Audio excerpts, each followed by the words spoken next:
Salut tout le monde, c'est Cécile. On se retrouve aujourd'hui pour une nouvelle vidéo qui est super importante. C'est comment on fait pour dessiner des mains en manga. Donc pour ça, je vais vous proposer 3 positions de main. La première, ça va être le poing fermé. La seconde, comme si vous disiez bonjour à quelqu'un, donc la main un peu bas à plat. Et la dernière, c'est peut-être la plus difficile pour vous. C'est comme si vous attrapiez quelque chose en fait, et comme si ça sortait en 3D. On va pas faire du 3D, mais je vais vous montrer comment manipuler la main de manière à ce que vous ayez la forme que vous voulez. Donc, la première astuce que je vous conseille, c'est de dessiner une forme. Voilà, un rectangle, un rond, un carré, ce que vous voulez, pour que ça ait, par exemple, pour le poing, ce serait plus un rectangle, vous voyez, et avec un petit triangle sur le côté pour faire ressortir le pouce, en fait, l'articulation. Et la deuxième astuce, c'est de faire des ronds là où il y a des articulations. Parce que comme ça va vous aider à bien espacer les articulations les unes par rapport aux autres. Et comme ça va vous permettre d'être proportionné. Parce que le plus dur, c'est quelque chose qui est assez difficile à maîtriser dans le dessin, c'est la proportion. Parce que si vous faites, je sais pas, une grosse main par rapport à la tête, donc c'est soit une caractéristique de votre personnage, soit la proportion est mauvaise. Donc, pour ça, vous allez voir comment je fais, et je vais même vous montrer une troisième en fait astuce pour dessiner quand vous avez la main à plat comme ça.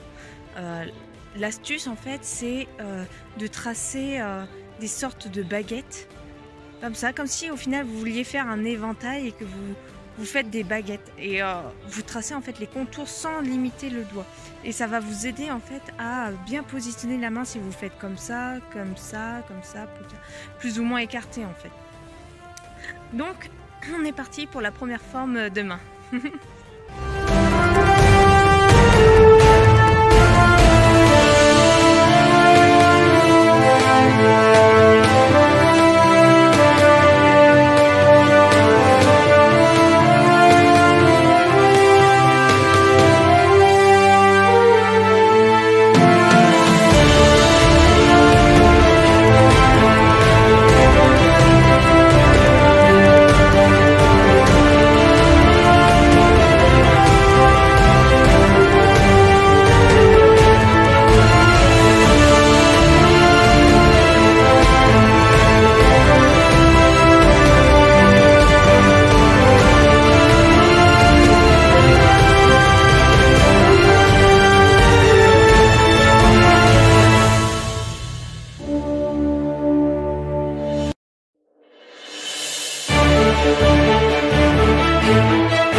posture des mains, donc le poing fermé, la main ouverte et la main qui tend presque, qui sort un peu de la feuille. Bon, c'est pas encore tout à fait du 3D, mais on s'en rapproche.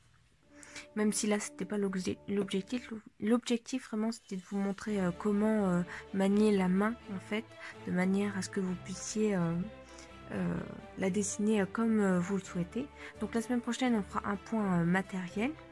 N'oubliez pas de mettre des pouces si vous avez aimé cette vidéo. Laissez-moi des commentaires pour me dire quels sont vos besoins. Et n'oubliez pas de vous abonner si vous n'êtes toujours pas abonné. Donc maintenant c'est à vous de jouer, alors à vos crayons!